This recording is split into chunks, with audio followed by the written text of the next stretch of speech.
Amigos, es momento de una entrevista. Vamos a conversar en este momento con Manuel Chuquillanqui. Él es abogado del Gabinete de Asesores del Jurado Nacional de Elecciones sobre las propuestas del Jurado Nacional sobre modificaciones a normas de financiamiento de organizaciones políticas. Bienvenido a JN Noticias. Muy buenos días. ¿Cómo estás, Paloma? Muy buen día. Un gusto estar aquí de vuelta. Para que nos comentes, por favor, recientemente el presidente del Jurado Nacional de Elecciones ha acudido a la Comisión de Constitución del Congreso de la República a dar la posición del máximo ente electoral respecto a estos proyectos de ley que se están debatiendo en la Comisión de Constitución. Coméntanos, ¿cuál es la posición del jurado? Sí, la Comisión de Constitución ha empezado a debatir ya desde hace un par de semanas el tema de financiamiento de las organizaciones políticas, el cual es un punto bastante importante, digamos, dentro de la reforma electoral. Es importante aquí recordar de que la Comisión de Constitución aún no tiene un predictamen elaborado, están, entiendo, en el proceso de elaboración de uno, pero sí se los invitó para presentar la posición institucional frente a 4 proyectos que justamente tienen que ver sobre este tema, ¿no? El Jurado Nacional de Elecciones ya tiene una posición institucional que el presidente trasladó a la comisión, que está plasmada dentro del proyecto de Código Electoral del 2020. ¿No?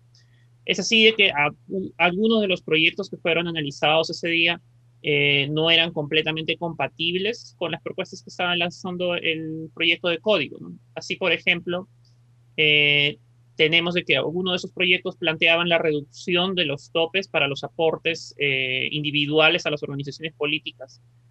Esto, por ejemplo, es algo que es contraria a la posición institucional del jurado, y esto porque lo que se ha venido tratando de hacer durante los últimos años en cuanto a financiamiento es sincerar las cifras a los aportes. Y si uno reduce la cantidad de digamos, el tope máximo que tienen los aportes individuales, como se propone en ese proyecto de ley, de 120 UITs a solo 20 UITs, lo que se estaría tal vez promoviendo sería, digamos, la atomización de los aportes, y obviamente eso representaría una dificultad posterior para la fiscalización de las organizaciones políticas y sobre todo de su financiamiento, ¿no? Hay también otras propuestas que plantean la suspensión de la entrega del financiamiento público durante el 2020 por el marco, digamos, por la pandemia que estamos atravesando, para poder tal vez aprovechar esos recursos. Pero también hay que recordar que justamente por el marco de la pandemia, no siempre digamos, las organizaciones políticas van a contar con la misma cantidad de recursos, ¿no? Y en ese sentido, el financiamiento público directo de alguna forma les permite financiar digamos, ciertos aspectos de su vida partidaria, ¿no? Y esto es importante, puesto que los partidos políticos, como sabemos, son el vehículo que de alguna forma también traslada la voluntad popular y digamos, la traslada ya hacia el gobierno de las localidades y del país. Y sobre todo también había una propuesta que planteaba la eliminación de un término dentro de la prohibición de entrega de dádivas, ¿no? Que era el verbo prometer. Esto creemos también que si se retirase ese término podría generar un espacio de impunidad, puesto de que los candidatos podrían prometer entregar dinero o hacer alguna cosa para obtener el voto de los ciudadanos, y esto pues no tendría ninguna sanción, ¿no? Cuando en realidad lo que se busca dentro de la competencia electoral es, digamos, transmitir las ideas que se quiere hacer y obviamente el plan de gobierno que se tenga, ¿no? Y es en base a la comparación entre los planes y las ideas que postulan los candidatos que se debe realizar la elección, no porque se va a hacer un favor o se va a entregar dinero al votante.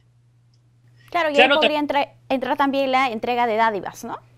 Justamente de eso estaba hablando, ¿no? La entrega de dádivas. La entrega de dádivas tiene 2 componentes, ¿no? Uno es la promesa de entrega de dinero o de, digamos, realizar alguna acción por el votante. Y el otro componente es la entrega efectiva de ese dinero, ¿no? Si se elimina el verbo prometer, tan solo se estaría reduciendo todo a la entrega efectiva de dinero. Y obviamente eso dejaría un espacio que podría ser mal utilizado, ¿no? El espacio de la promesa. Ahora también, entre los proyectos que se estaban planteando, se incluía el de insertar digamos, una nueva prohibición, que era el recibir financiamiento de la corrupción, y que esta fuese castigada a través de la cancelación de la inscripción, pero no solo de la cancelación de la inscripción, sino de la declaración de ilegalidad de la organización política que así lo recibiese, ¿no?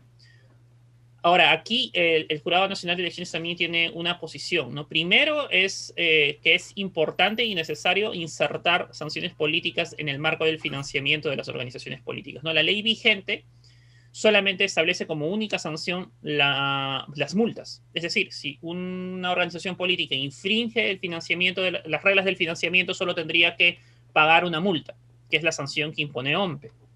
Sin embargo, lo que el jurado ha venido planteando, no solamente en este código del 2020, sino ya desde hace muchos años atrás, es de que se deben insertar sanciones políticas, es decir, la suspensión o cancelación de la organización política, dependiendo obviamente de la gravedad de la sanción que se ha cometido. ¿Qué tipos de infracciones motivarían esta cancelación de una organización política en la propuesta del Jurado Nacional de Elecciones? En el caso de la cancelación, lo que se busca es sancionar las infracciones graves, que básicamente tienen que ver con haber recibido financiamiento de fuente prohibida.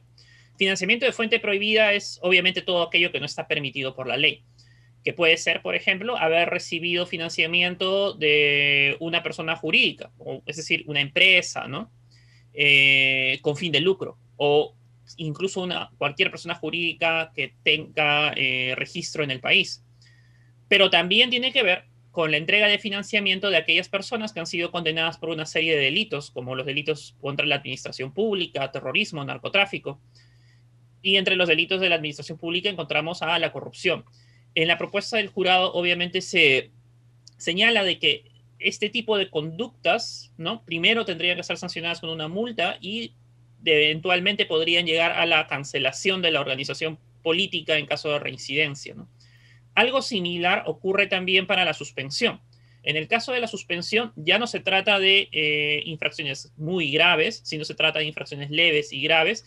Y básicamente lo que se trata de atacar allí es evitar de que la organización política no cumpla con la sanción impuesta. Es decir, OMPE impone una sanción de multa y la organización política tendría que cumplirla. Claro. Si no paga la multa, esto podría ser causal a que se suspenda a la organización política, es decir, se suspendan los efectos de su inscripción y, por ejemplo, puede que no participen de un proceso electoral si su inscripción está suspendida. Claro.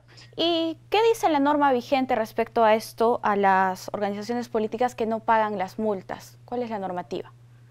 Justamente esta es la novedad que inserta el proyecto de código, ¿no? Actualmente la norma vigente no señala, digamos, mayor sanción, tan solo establece la sanción de multa por las infracciones, sean estas leves, graves o muy graves, obviamente en distinta gradación, ¿no? Las sanciones leves obviamente reciben una multa que es mucho inferior a las sanciones muy graves. Sin embargo, eso también se puede prestar a un juego perverso, por así decirlo, ¿no? Porque en tanto el financiamiento que recibas sea superior a la multa que has pagado, podría generarse este razonamiento en la organización política de cometer la infracción, pagar la multa y de todas maneras conservar el financiamiento por la diferencia que pudiese existir.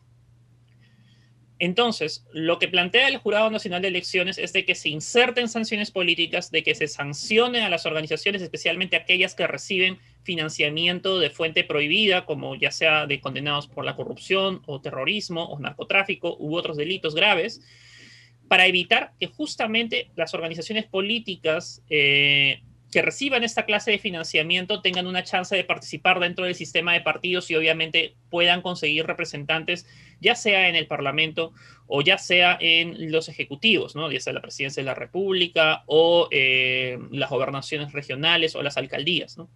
Ahora, también aquí sí quería resaltar el hecho de que si bien el proyecto de código plantea la cancelación de estas organizaciones políticas, el presidente del Jurado Nacional de Elecciones también ha señalado de que podría hacerse y sería necesario incluir como una causal de declaratoria de ilegalidad por comportamiento antidemocrático aquellas organizaciones políticas que reciban financiamiento de la corrupción. Obviamente, primero, en el marco de la propuesta que hace el presidente, se cancelaría la organización política en el marco de estas sanciones políticas de las que estaba hablando hace un momento. Pero en paralelo a este proceso se podría llevar el proceso de declaratoria de ilegalidad ante la Corte Suprema. Aquí sí es importante señalar de que la declaratoria de ilegalidad es diferente o tiene efectos diferentes a la cancelación. La declaratoria de ilegalidad no solo cancela la inscripción de la organización política, sino que también obliga al cierre de todos sus locales e impide que esta organización pueda reinscribirse nuevamente. Es decir, si a mi partido lo declaran ilegal, no, me van a cancelar la inscripción y luego yo no voy a poder reinscribir a ese partido. Lo retira totalmente en todo caso de la carrera política. Así es, lo retira completamente del sistema. Listo. Manuel, ¿qué es lo que va a venir en los siguientes días respecto a estos proyectos de ley? ¿Qué es lo que sigue en el Congreso de la República, más o menos, para que nos orientes un poco? Bueno, hay que entender de que en el caso de estos proyectos estamos todavía, digamos, en medio del proceso parlamentario. Todavía estamos ante proyectos de ley. La Comisión de Constitución va a tener que debatirlos y va a tener que elaborar un dictamen. Entiendo que en las siguientes semanas, en los siguientes días, se van a seguir debatiendo el tema y se va a debatir eventualmente un predictamen. Una vez la Comisión de Constitución tenga el predictamen, van a tener que continuar los debates hasta que se pongan de acuerdo en un formato, en una versión final que va a ser el dictamen de la Comisión de Constitución. Y ese dictamen, como en el caso de otros proyectos de reforma electoral, va a tener que ser elevado al Pleno para que también sea debatido y aprobado. Es decir, todavía queda un trecho un tanto largo hasta que se consiga la aprobación de este proyecto. Aquí hay que recordar también de que el Congreso de la República se dio una ventana de tiempo para poder realizar la reforma en este año. Claro. Y esa ventana de tiempo ya vence el mes que viene, en septiembre, sí. Aproximadamente el 26 o 27 de septiembre. Entonces, esto quiere decir de que si bien hay algo de tiempo, ya tampoco queda digamos, un espacio muy grande de tiempo. Tendrían que enfocarse en todo caso en la reforma electoral. Bien, Manuel, muchísimas gracias por estar aquí con nosotros en JN Noticias. No, es un gusto, Paloma. Muchas gracias. Bien, amigos, es momento de hacer una brevísima pausa. Volvemos con más.